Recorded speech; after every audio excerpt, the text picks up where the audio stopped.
Amém, glória a Deus. Tudo bem, família CCI?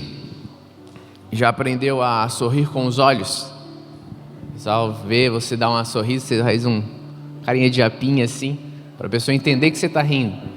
Novos tempos, estranhos, mas novos tempos. Gente, a gente está vendo que, não sei como é que você está se sentindo, mas a doença parece que ela vai se aproximando, né? Antes era uma coisa lá longe, hoje está cada vez mais perto, e aí você vê que pessoas próximas estão pegando a doença e algumas passando bem, algumas tendo muita dificuldade. É um momento muito importante para a gente estar atento, porque a gente acostumou, né? A gente já está há meses, 4, 5 meses nisso aí. Então, a gente às vezes passa batido, mas abra os olhos, fique atento às pessoas que estão próximas de nós, que estão pegando, para que a gente possa, de alguma maneira, compartilhar desse momento de dificuldade de estar em oração também, né? A gente viu agora o Borini, o Otávio que pegou, a família toda pegou, mas parece que ele em especial teve mais dificuldade. Esteja em oração por ele, esteja prestando atenção nas pessoas que estão, e manda só uma mensagem dizendo: a gente está junto, a gente está em oração. Em João 17, Jesus fala, orando ao Pai: eu peço que você não tire eles do mundo. Então Ele não vai tirar nós do mundo. Bem-vindo, a gente está no mundo e Ele nos colocou aqui com um propósito, mas Ele ora também para que nos livre do mal. Então é uma oração que a gente tem que estar atento, é uma oração que a gente tem que entender que a gente vai estar aqui, que a gente vai passar por tudo isso aqui, mas como filhos que clamam Abba Pai, que clamam a um Deus que é Paizinho, a gente tem que estar juntos em oração. E compartilhe desses momentos, porque banaliza. Às vezes parece que a doença é mais um negócio, porque é isso aí mesmo, mas quem está passando, cada um é cada um. Alguns vão passar fácil, alguns vão achar tranquilo, alguns vão ter dificuldade, alguns vão ficar angustiados. Então esteja junto com as pessoas em oração, amém? Gente, hoje eu quero fazer uma mensagem para vocês, que a gente completou 35 anos de comunidade cristã 2 semanas atrás, 35 anos, glória a Deus por isso. Eu quero passar uma mensagem que tem falado comigo recentemente. Eu queria que você abrisse comigo em Malaquias 3.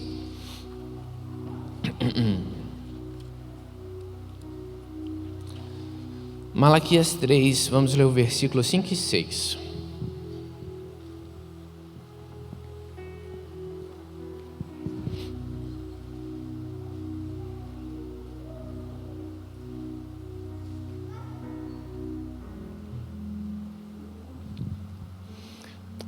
Amém?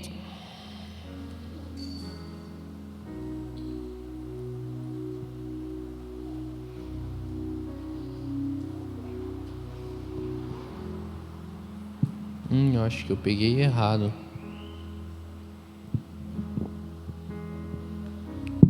Oxe, que coisa, anotei errado, gente. Vou ter que apelar pro Massachusetts ali do pastor Silvio, porque o Malaquias 3, deixa eu ver se está comigo aqui, se eu estou no livro. Eu virei vocês trazendo juízo, sem demora, testemunharei. Não, eu quero o texto que ele diz sobre Elias, que converterei o coração dos filhos aos pais e dos pais aos filhos. É o 4? Então eu anotei 3, mas é o 4, perdão, gente, vai para o capítulo da frente. No finalzinho de Malaquias: vejam, eu enviarei a vocês o profeta Elias antes do grande e terrível dia do Senhor, e ele fará com que os corações dos pais se voltem aos seus filhos e os corações dos filhos para seus pais.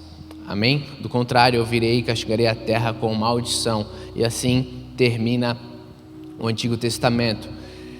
Eu enviarei o profeta Elias antes do grande e terrível dia do Senhor. Então, antes daquele grande e terrível dia, vem Elias. E aí ele vai converter os corações dos pais aos filhos e dos filhos aos pais. Então, a gente está período de 35 anos de igreja, e a gente tem que entender que existem gerações e gerações que já passaram por aqui, que vivem aqui, e que existe uma palavra de Deus que antes daquele terrível dia, Ele converterá o coração dos filhos aos pais e dos pais aos filhos. Cada geração que vem é uma geração estranha, porque ela é uma geração nova, e o novo não está aqui, o novo está na nova geração, o novo está em quem está vindo, e quem está vindo vem diferente, vem estranho, e nisso a gente começa a entender que converterá o coração dos pais aos filhos e dos filhos aos pais, porque a nova geração, ela normalmente ela é revoltada, normalmente ela tem uma cabeça estranha, normalmente ela vem de um jeito estranho, mas a Bíblia diz que o coração deles se convertem aos pais, uma geração que muitas vezes não dá o crédito, e isso é um fato. Da minha geração para baixo, a gente é muito menos, não sei exatamente qual é a palavra certa, mas a gente tem muito mais dificuldade em honra, porque nas gerações mais velhas, quando o líder falava, quando o pastor falava, era lei, era mais fácil ser lei. E a nossa geração daqui para baixo, não só eu, mas conforme as gerações vão ficando mais novas, você percebe que existe mais dificuldade com isso. Só que a Bíblia diz que o coração dos mais novos vão se converter aos mais velhos. Só que também diz que o dos mais velhos vão se converter aos mais novos. E no Salmo 145, o salmista diz que uma geração testemunhará a outra geração o que Deus tem feito. E a gente tem que entender que no cristianismo, o jogo começou antes de nós e vai terminar depois de nós.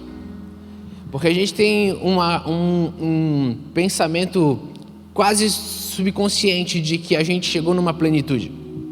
Que a gente olha para trás e a gente vê, olha só como eles eram, olha só como o entendimento deles era limitado. Hoje nós chegamos aqui, hoje nós entendemos, hoje nós compreendemos tudo isso. Glória a Deus por isso, porque a gente vê que a geração vai subindo e vai cada vez mais tendo revelação de Deus. Mas, querido, não acha que a gente chegou no limite.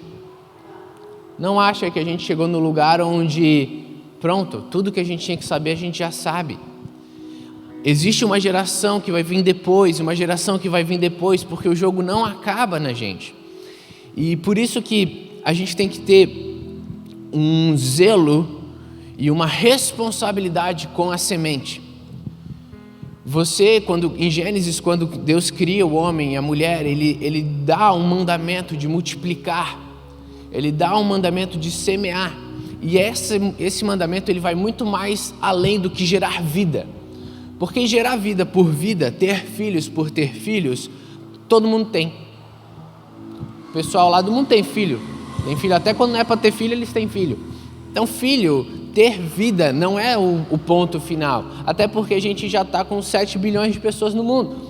Agora existe algo que é além de simplesmente gerar a vida, é algo sobre passar um legado, é sobre implantar um propósito, e essa responsabilidade é nossa, é uma responsabilidade que um pai tem para com o seu filho, e é uma responsabilidade que uma geração tem para outra geração, porque um dos nossos maiores propósitos é fazer com que quem vem depois de nós seja maior do que nós. Eu cresci ouvindo meu pai falando que eu ia ser 3 vezes mais do que ele. Desde pequeno. Ele vai ser 3 vezes melhor, 3 vezes melhor, 3 vezes. Desde o ventre. E ele soltava isso, 3 vezes mais, 3 vezes mais. Então eu nasci desde pequenininho, crescendo, ouvindo isso. Eu olho para o meu pai, eu acho meu pai incrível. Mas quer saber? Eu vou ser 3 vezes melhor. E eu não falo isso de um jeito, sou a babaca, né? Você 3 vezes. Mas eu falo isso porque ele colocou isso em mim.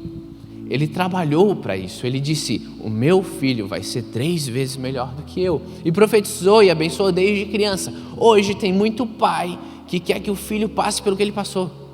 Tem muito pai que sabota, filho. Tem muito pai que não deixa nem as pessoas, o filho evoluir mais. Existe uma responsabilidade nossa para que a próxima geração seja melhor do que nós. Assim como Eliseu foi melhor que Elias. Você entende? E isso você tem que começar a entender que é além de simplesmente filho. Porque Paulo diz em Coríntios que eu gerei em vós, através do evangelho que Cristo me deu. Então nós geramos nas outras gerações aquilo que Deus tem nos passado. Por isso uma geração testemunha a outra geração.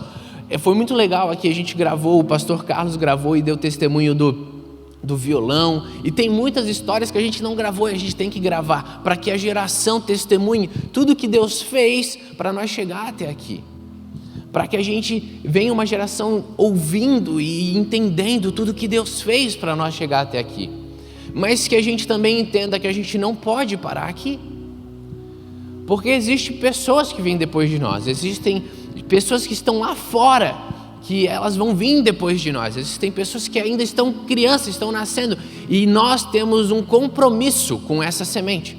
Você entende? Abre comigo em Êxodo 33. Vamos ver se eu anotei certo agora. Êxodo 33.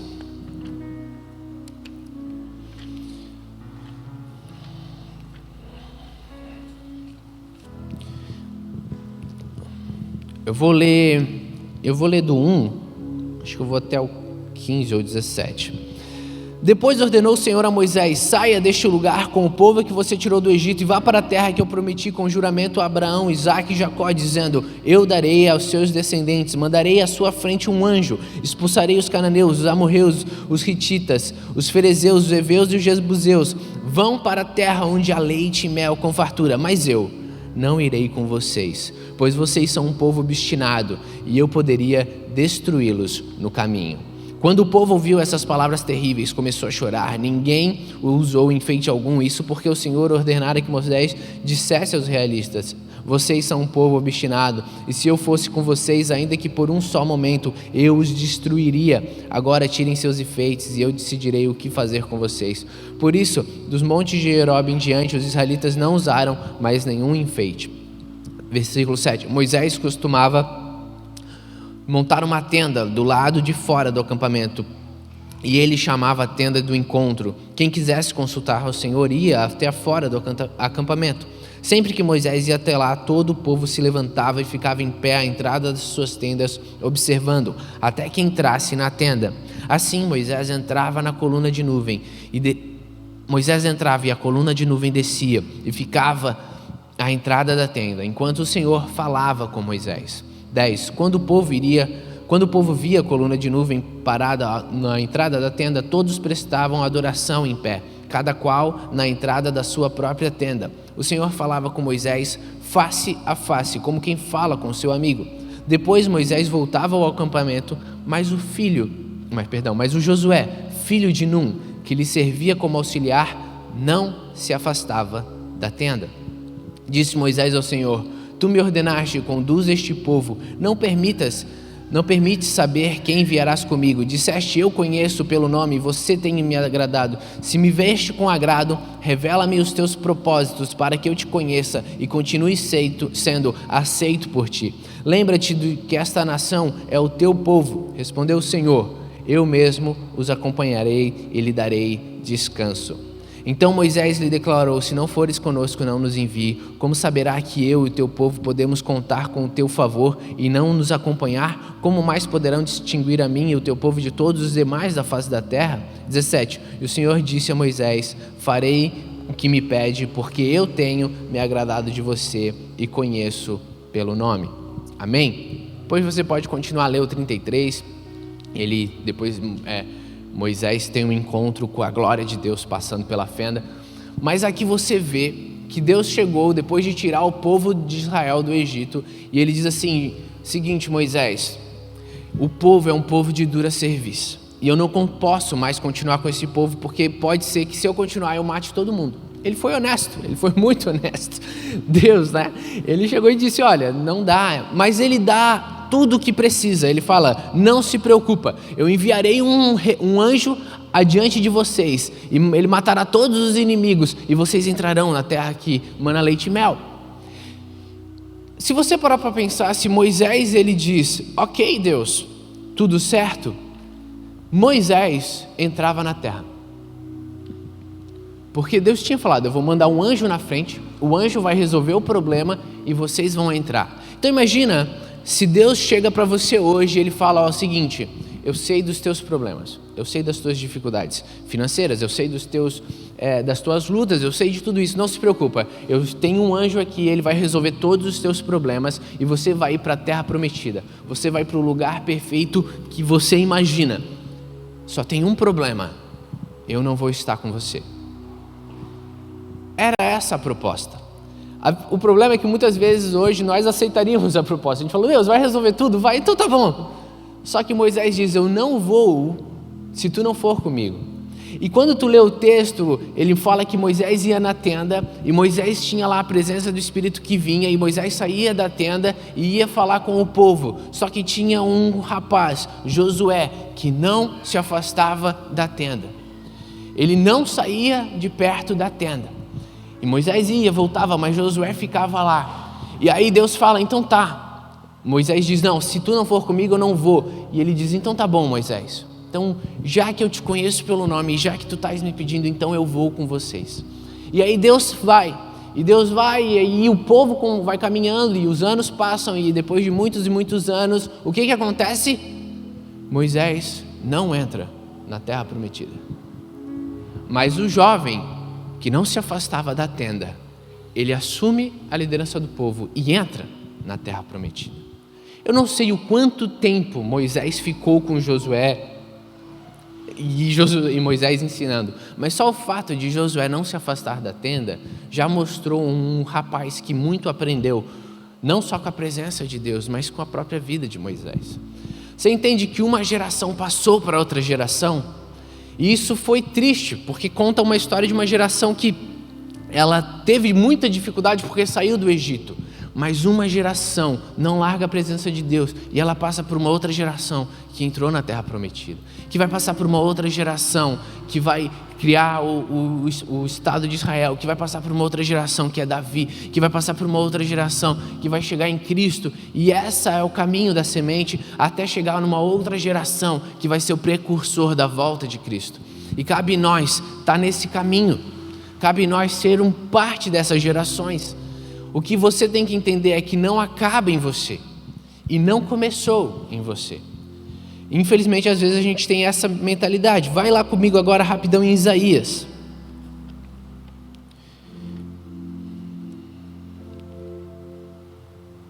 Isaías 39.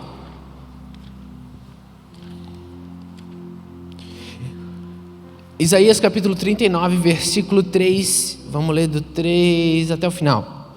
Então o profeta Isaías foi ao rei Ezequias e perguntou: o que os homens disseram e de onde vieram? Eram homens que tinham vindo da Babilônia visitar o Israel. De uma terra distante, Ezequias respondeu. Eles vieram da Babilônia para visitar. O profeta perguntou: o que eles vieram fazer no seu palácio? Ezequias respondeu: eles viram tudo o que há no meu palácio. Não há nada nos meus tesouros que eu não tenha mostrado a eles. No versículo 5, então Isaías disse a Ezequias: ouça a palavra do Senhor dos Exércitos. Um dia, tudo o que há em seu palácio, bem como tudo o que há dos seus antepassados, bem como tudo que os seus antepassados acumularam até hoje, será levado para a Babilônia, e nada ficará, diz o Senhor. Em alguns dos seus próprios descendentes serão levados e se tornarão eunucos no palácio do rei da Babilônia. Versículo 8. É boa a palavra do Senhor que você falou. Ezequias respondeu: pois pensou, haverá paz e segurança enquanto eu viver. Não entendi mais nada. Não faz sentido nenhum. O que ele faz? O rei mostra para os inimigos, que ele nem sabe que serão inimigos, todas as riquezas. É a mesma coisa você pegar um ladrão e passear pela sua casa e mostrar tudo que tu tem. E aí o ladrão vai embora. E aí diz: o ladrão vai voltar. E ele vai destruir tudo, ele vai pegar todas essas coisas. E tem uma mensagem muito mais pesada aqui, que ele diz que muitos seus descendentes se tornarão eunucos. Muitos dos descendentes do rei de Ezequias, eles não passarão mais a semente para frente, eles não terão mais gerações. E aí Ezequias ouve tudo isso e ele diz: é boa a palavra do Senhor. Como que é boa?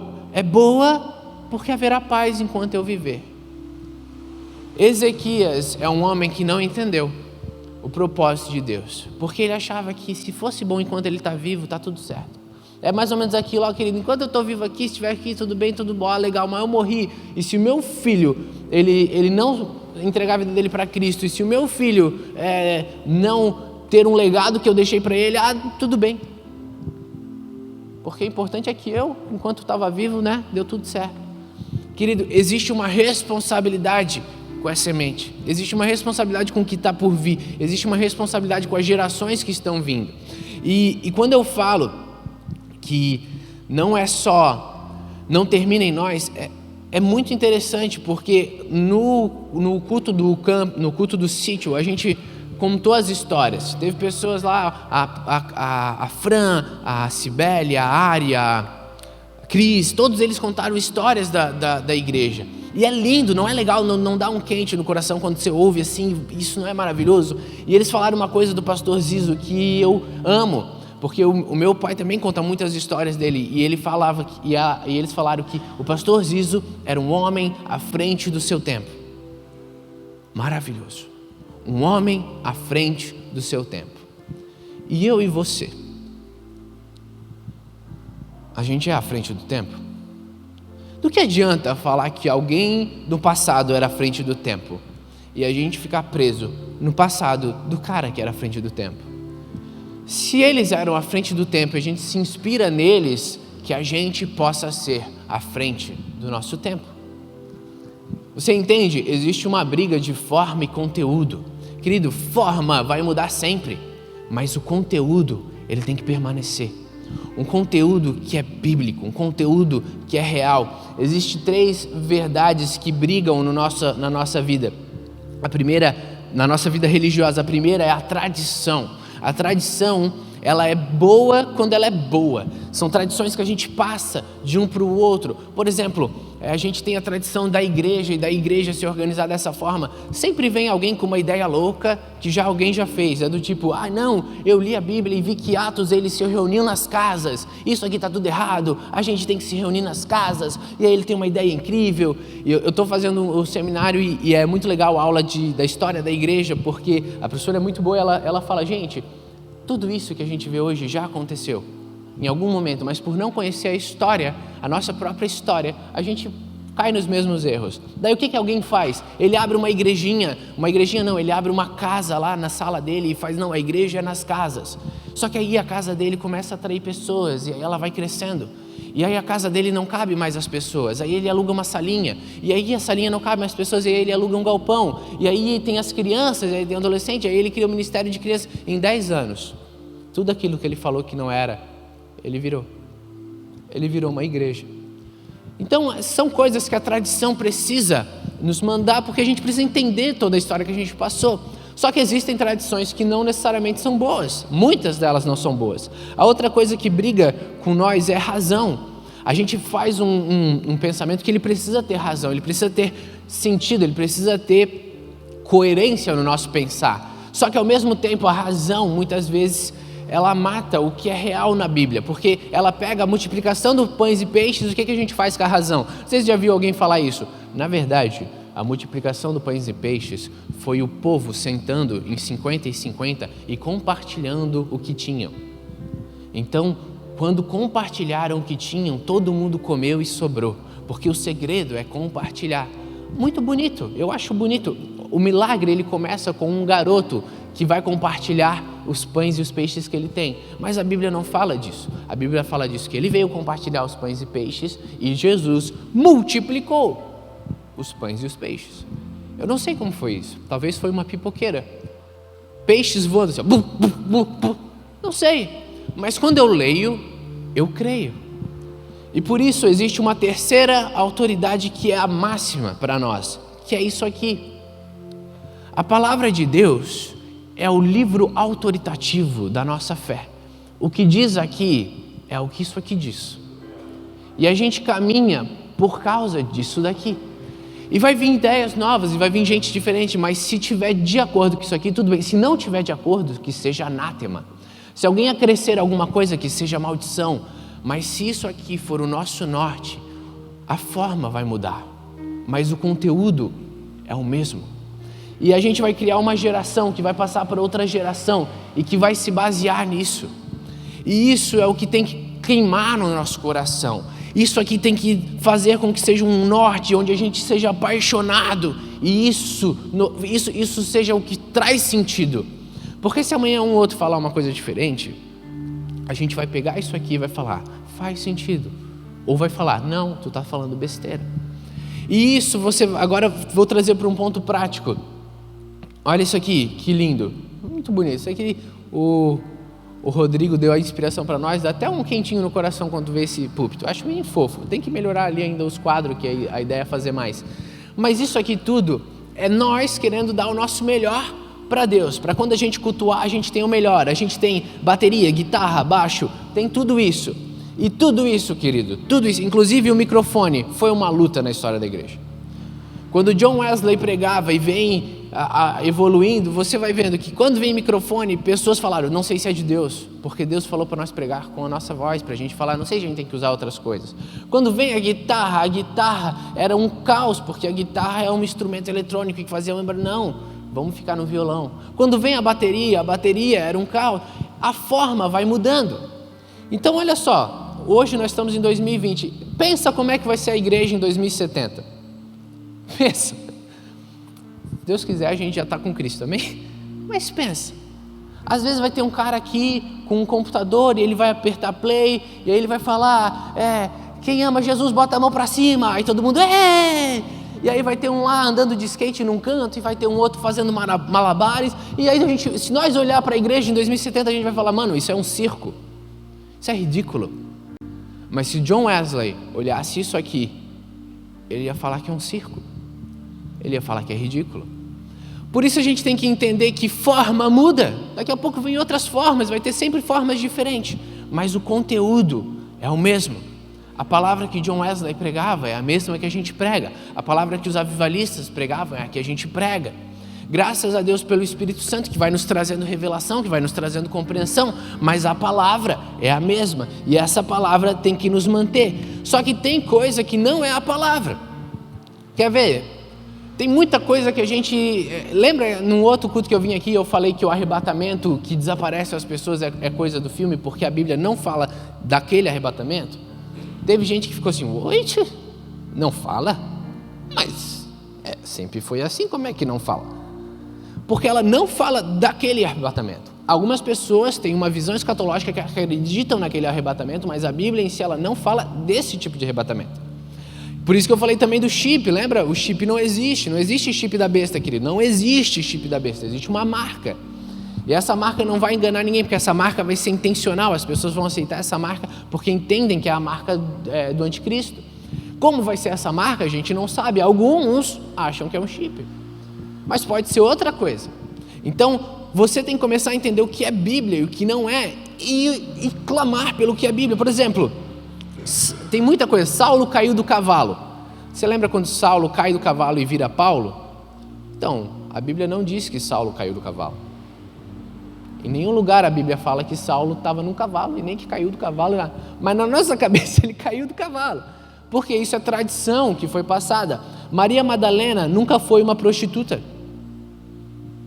Coitada da Maria Madalena, né? 2000 anos de história, a gente sempre chamou ela de prostituta. Em nenhum lugar da Bíblia fala que ela foi uma prostituta. Ela diz que Deus foi lá, que Jesus foi lá e expulsou os 7 demônios dela. E aí a gente já transformou ela numa prostituta. Mas não fala, a Bíblia não fala isso. A Bíblia não diz que existiram 3 reis magos. Todos os nossos presépios têm 3 reis magos. A Bíblia não fala que eram reis. A Bíblia usa só a palavra magi, que a gente traduz como magos. E a Bíblia não diz que eram 3. Ela fala que existiam homens sábios, magos, que presentearam Jesus, mas não falam que era reis e não fala que é 3. A Bíblia não diz, essa é legal para a música, a Bíblia não diz que o diabo era regente do louvor do céu. O diabo, a gente sempre, não, o diabo era um ser incrível, celestial, e ele regia o coro dos anjos. A Bíblia não fala. Então tudo isso são coisas que muitas vezes é só tradição. Algumas delas inofensivas, porque vamos ser sinceros, se Saulo caiu do cavalo ou não caiu do cavalo, muito pouco importa. Mas tem coisas, querido, que a gente só acha que é e não é. Por quê? Porque você ouviu alguém falar, que ouviu alguém falar, que ouviu alguém falar, que ouviu alguém falar. Mas você nunca foi lá e leu e disse assim, nossa, que estranho. O diabo não era o regente do coro do céu? São detalhezinhos que a gente tem por tradição, mas a Bíblia mesmo, ela não fala isso. E isso tem que começar a nortear nós. Porque existe um pós-cristianismo que já aconteceu na Europa. A Europa hoje ela é pós-cristã. E o Brasil caminha a passos largos para virar um país pós-cristão. O último censo do IBGE já considera como cristãos evangélicos não praticantes. E eu e você temos que estar atento com essa geração que está vindo. E essa geração que está vindo, ela é uma geração mais cética. A gente vai ter que mostrar para ele o poder do Espírito Santo, mas a gente vai ter que mostrar para eles o que é Bíblia. Sabe por quê? O pastor vai lá e fala alguma coisa. O moleque nunca leu a Bíblia, mas em 10 segundos ele pesquisa no Google para saber se é aquilo ou não é. Então não adianta a gente falar só de tradições que não são bíblicas, a gente precisa cada vez mais estar alicerçados na palavra. Sabe por quê, querido? Porque isso aqui tudo vai passar. Talvez o louvor daqui 70 anos seja algo totalmente diferente, e a gente ora para que seja muito melhor, para que eles sejam cada um fazendo uma coisa que seja incrível. Mas vai passar também, e depois vai virar outra coisa e vai passar também. Assim como tudo daqui para trás já passou. Assim como o estilo que as pessoas tinham passou, mas a palavra de Deus não vai passar. A palavra de Deus permanece. E essa briga de conteúdo e forma tem que estar alicerçada no nosso coração, onde o conteúdo importa. E nós vamos olhar para as formas e não ligar, desde que elas não sejam antibíblicas. Porque existe uma geração nova que vai vir. E essa geração nova que vem depois de nós, pensa que nós todos aqui somos uma igreja. E a gente tem que pensar para todos aqueles que estão vindo pós nós. Eles não vão ficar presos na nossa mesma forma. Eles não podem. Quando a gente fala das coisas antigas, a gente é nostálgico. A TV boa era a TV de antigamente. As brincadeiras legais eram as brincadeiras de antigamente. A música boa era a música de antigamente. Isso a gente sempre fala. E aí fala, os jovens de hoje, eles são estranhos, eles são diferentes. Bom mesmo eram os jovens de antigamente, que eles eram mais, sei lá. Querido, que bom que os jovens de hoje não são os jovens de antigamente. Porque o mundo de hoje não precisa dos jovens de antigamente. Que bom que os cristãos hoje não são os cristãos de antigamente. Porque o mundo de hoje, o mundo que está vindo, não precisa dos cristãos de antigamente. Porque uma geração fala a outra geração. Então, cada geração, querido, é porque Deus quer essa geração. E essa geração do jeito que ela é. E a Bíblia nos fala de um povo que vai estar cada vez mais puro, cada vez mais limpo, cada vez mais imaculado. E é nossa responsabilidade que essa geração venha. Porque é muito fácil falar que existirá uma geração que eles são estranhos, eles são diferentes, fazer o quê? Querido, se essa geração está assim, ela não nasceu assim.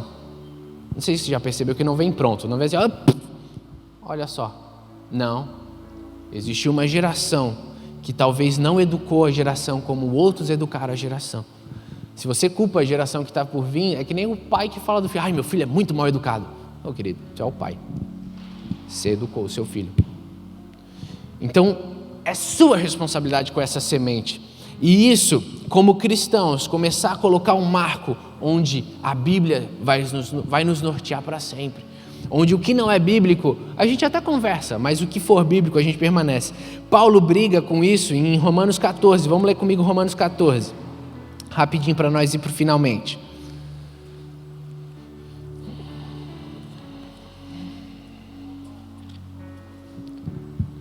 Fracos e fortes, Romanos 14, Paulo. Aceitem o que é fraco na fé, sem discutir assuntos controvertidos. Um crê que pode comer de tudo, outro, cuja fé é fraca, come apenas alimentos vegetais. Aquele que come de tudo não deve desprezar o que não come, e aquele que não come de tudo não deve condenar aquele que come, pois Deus o aceitou. Quem é você para julgar o servo alheio? E para o seu senhor que ele está em pé ou caia. É para o seu senhor que ele está em pé ou caia. E ficará em pé, pois o Senhor é capaz de o sustentar. Versículo 5. Há quem considere um dia mais santo que o outro. Há quem considere iguais todos os dias.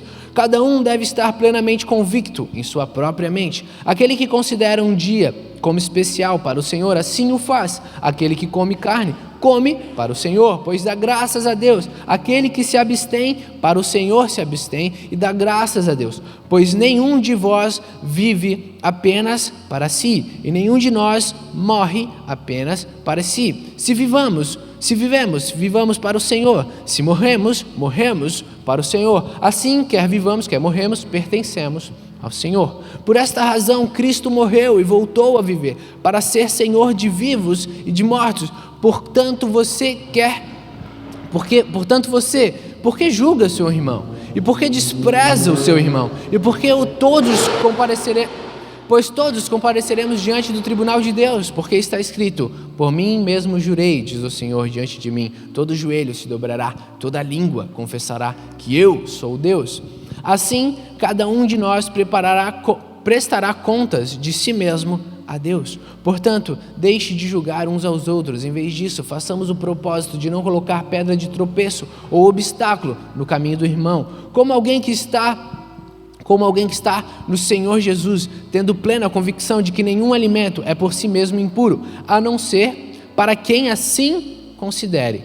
Para ele é impuro. Se o seu irmão se entristece devido ao que você come, você já não está agindo por amor por causa da sua comida. Não destrua o seu irmão por quem Cristo morreu. Aquilo que é bom para vocês não se torne objeto de maledicência, pois o reino de Deus não é comida nem bebida, mas justiça, paz e alegria no Espírito Santo. Aquele que assim serve a Cristo, agradável a Deus, aquele que assim serve a Cristo é agradável a Deus e aprovado pelos homens. Por isso, esforcemo-nos em promover tudo que conduz à paz, edificação mútua. Não destrua a obra de Deus por causa da comida. Todo alimento é puro, mas é errado comer qualquer coisa que faça outros tropeçarem. É melhor não comer carne, nem beber vinho, nem fazer qualquer outra coisa que leve o seu irmão a cair. Assim, seja qual for o seu modo de crer a respeito destas coisas, que isso permaneça entre você e Deus. Feliz é o homem que não condena aquilo que aprova, mas aquele quem tem dúvida é condenado. Se comer porque não come com fé, tudo que não provém da fé é pecado. Amém? Aqui Paulo está ensinando os romanos a não brigar por coisas bobas, a não brigar pode comer, não pode. É engraçado porque ele diz que os fortes na fé eles comem de tudo e os fracos só comem vegetais. Isso é bom para brincar com os vegetarianos. Os fracos comem só vegetais. A gente faz um churrasco. Paulo diz: eu como de tudo, porque para mim nada é impuro. O Brasil é um país que tem muito sincretismo religioso. A gente briga com isso, com os doces do Cosme e Damião, né? Não come as balinhas do Cosme e Damião, porque o Cosme e em Coríntios 8, Paulo fala também disso, e ele diz: o ídolo não é nada. O ídolo não é nada. Qual o problema do cristão no Brasil? Muitas vezes a gente transforma ídolos em alguma coisa. Então, assim, Iemanjá, querido, Iemanjá não existe. Não sei se isso é novo para você, mas Iemanjá não existe. Só que muitas vezes, Iemanjá é um espírito maligno dos mares, que não sei o que lá, e aí você transformou Iemanjá num vilãozão do capeta, não sei o que. Iemanjá é um ídolo que pessoas, infelizmente, sujam o mar e, infelizmente, elas perdem a vida por um ídolo que não existe. Mas ela não existe. Cosme e Damião todos os santos católicos normalmente são homens incríveis. Cosme e Damião, os dois homens que viveram, eles eram médicos, eles faziam medicina de graça e tudo mais. Chegou no Brasil, ele se misturou com as religiões de matizes africanas, e aí eles fizeram com que Cosme e Damião virasse um caos e não sei o que, e aí orixá e blá blá blá, e virou um caos. Mas Cosme e Damião, querido, também não existe. É só ídolo. Por isso, cabe a mim e a você ter maturidade. Se a pessoa come lá a balinha de Cosme e Damião e para ela dá nada porque ela gosta da balinha, dá nada. Mas alguns vão dizer: não, mas a minha infância eu vivi com Cosme e Damião, não sei o que, e me traz lembranças ruins e eu não gosto de comer. Não come. O que você não pode dizer é: eu não posso comer porque se eu comer eu vou para o inferno. Porque isso a Bíblia não diz. como comunidade e igreja, a gente vai respeitar e a gente vai fazer o melhor para o próximo. Se para ti é ruim, a gente não faz. Mas você nunca vai poder dizer que isso é necessário para ir para o céu, que é o que acontece com o sábado. O sábado é bíblico. O sábado é bíblico. O sábado é bíblico. O sabá, o descanso em Deus é bíblico. Hoje, como cristãos, a gente entende que o descanso em Deus é muito mais do que um dia. Então, você precisa ter um momento de contemplar a Deus. O que você não pode dizer é que para ir para o céu você precisa guardar o sábado. Porque isso a Bíblia não fala. Porque até do sábado, Deus é Senhor. Então essas pequenas coisas a gente tem que ter maturidade. Muitas vezes, como uma igreja que tem 35 anos, a gente às vezes cria tanto um ritual nosso que a gente se protege. Porque isso aqui é maravilhoso. Esse modo de vida que nós temos é muito bom. Esse modo de vida que nós temos é agradável. Mas esse modo de vida, ele não pode estar acima das pessoas que estão lá fora. A gente não pode ser uma igreja que vai viver para proteger o nosso modo de vida ritualístico. A gente tem que ser uma igreja que vai pregar o evangelho em tempo e em fora de tempo, aqui e lá fora. Vai comigo em Coríntios 10. Em Coríntios 10, no versículo 23 em diante, Paulo fala da liberdade do cristão. Ele diz: tudo é permitido, tudo, mas nem tudo convém. Tudo é permitido, mas nem tudo edifica. Ninguém deve buscar ao seu próprio bem, mas sim ao dos outros. Comam de tudo o que se vende no mercado, sem fazer perguntas por causa da consciência. Pois do Senhor é a terra e tudo que nela existe. Se alguém descrente o convidar para uma refeição e você quiser ir, coma de tudo o que lhe for apresentado, sem nada perguntar por causa da sua consciência. Mas se alguém lhe disser: isto foi oferecido em sacrifício, não coma, tanto por causa da pessoa que o comentou, como da consciência. Então pela consciência, já que você sabe, você não vai comer? Não, olha só o 29. Isto é, da consciência do outro, e não da sua própria. Porque minha liberdade deve ser julgada pela consciência dos outros? Se participo da refeição com ação de graças, por que sou condenado por algo pelo qual dou graças a Deus?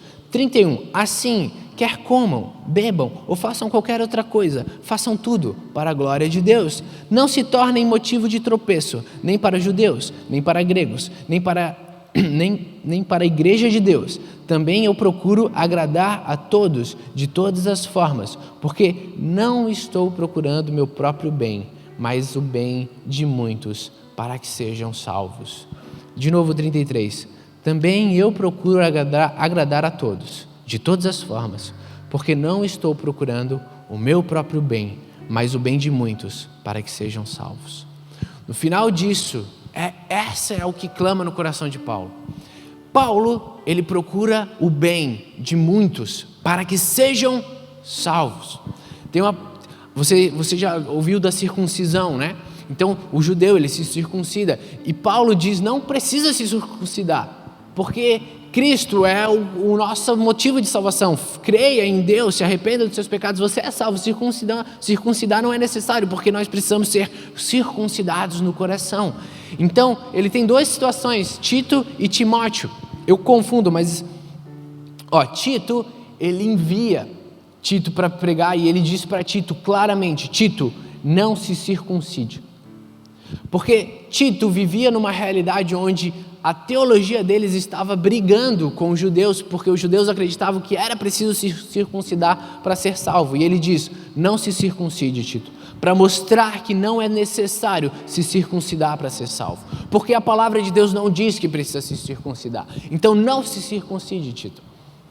Ao mesmo tempo, quando ele envia Timóteo, e ele vai com Timóteo junto para pregar o evangelho em Israel, ele circuncida Timóteo. E aí fala: mas não circuncidou Tito, porque não precisei. Agora ele circuncidou Timóteo. Por quê? Porque quando ele vai para Timóteo, eles vão nas sinagogas para pregar. E para ser aceitos culturalmente nas sinagogas, eles se circuncidam. Então, não é uma questão de a circuncisão é ou não é. Para salvação, querido, não precisa. Mas se necessário for para pregar o evangelho para o bem de muitos e para que as pessoas sejam salvos, a gente se circuncida. Porque existe algo que está acima do que eu quero fazer, do que você quer fazer. Existe algo que precisa estar acima disso, que é amor ao próximo, para que muitos sejam salvos.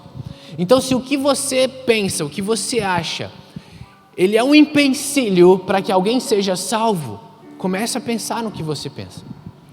Se você pensa e tem uma ideia de pensamento que ela não é bíblica, e isso é um empecilho para pessoas serem salvas, comece a repensar o que você pensa.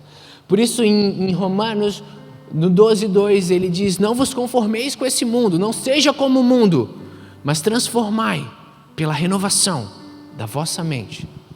Por isso, eu e você hoje precisamos ser muito melhor do que eu e você de 10 anos atrás. Se o seu pensamento de 10 anos atrás é exatamente o mesmo do seu pensamento de hoje, você tem que começar a pensar no seu pensamento. Porque será que há 10 anos atrás você alcançou a plenitude e não precisou aprender mais nada? O seu pensamento daqui a 10 anos, ele precisa ser melhor do que o seu pensamento hoje. Porque nós hoje ainda não encontramos a plenitude. Porque nós caminhamos de fé em fé, de glória em glória. E por isso a gente vai se transformando cada vez mais a imagem de Deus, a imagem do Filho. E isso é um caminhar. Por isso, querido, faça uma análise a você mesmo. Se o seu pensamento é o mesmo de 10 anos atrás em tudo, é porque talvez você precisa renovar a sua mente através do Espírito Santo. Sempre bíblicos, sempre com o mesmo conteúdo, mas entendendo que as formas mudam. E eu falo isso, querido, porque existe um negócio que está acontecendo nas igrejas do Brasil. 20 anos atrás, o Ministério de Jovens era o ministério mais forte de uma igreja. Hoje, tu vai no Copeve Jovem e o Ministério de Jovens, eles são minúsculos. O ministério dessa igreja de jovens hoje, ele tem menos de 20 pessoas. E se nós não se comprometermos com a geração que está vindo, a gente vai morrer feliz, abraçado. E ninguém vem depois da gente. 35 anos, onde a gente precisa pensar nos próximos 35 anos. Porque se existiam homens à frente do seu tempo, há 20 anos atrás, a gente precisa estar à frente do nosso tempo, hoje. Pastor Tony, Pastor Zizo, eles botaram hip hop em 98, antes da virada do século. Hip hop da igreja. Faz sentido nenhum. Hip hop. Quer dançar bonitinho? Mas hip hop, coisa estranha. E eles botaram. Tu acha que eles gostavam de hip hop? Tu acha que eles dançavam hip hop? Eles estavam nem aí pro hip hop. Mas existia uma geração que gostava de hip hop. Por amor àquelas vidas, eles falaram: quer saber? Dança hip hop.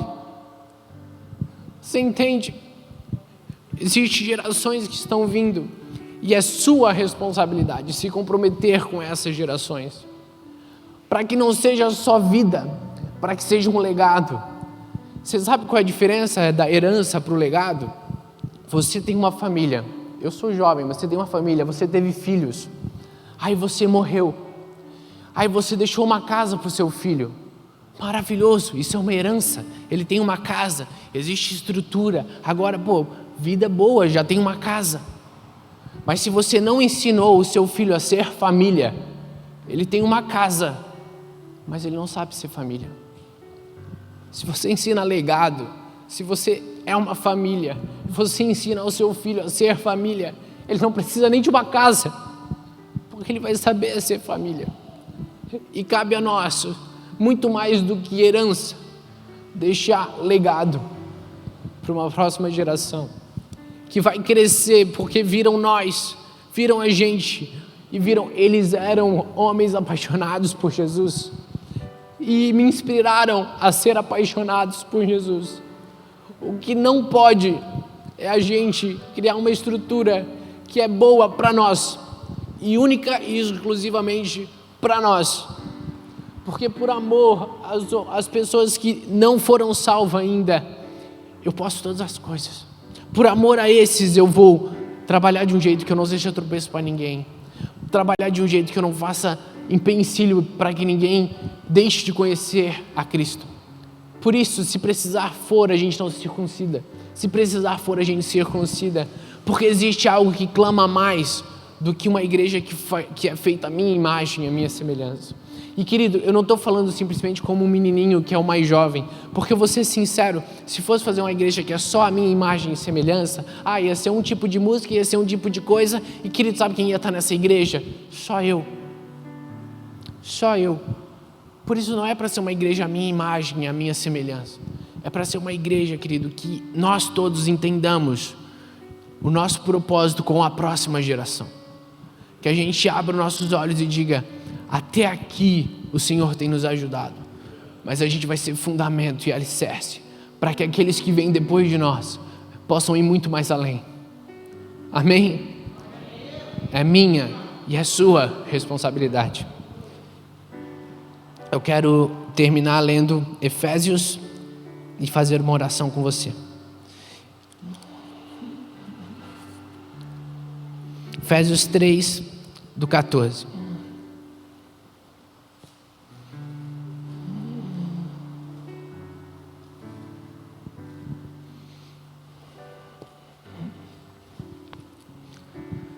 Por esta razão, ajoelho-me diante do Pai, pelo qual recebe o nome toda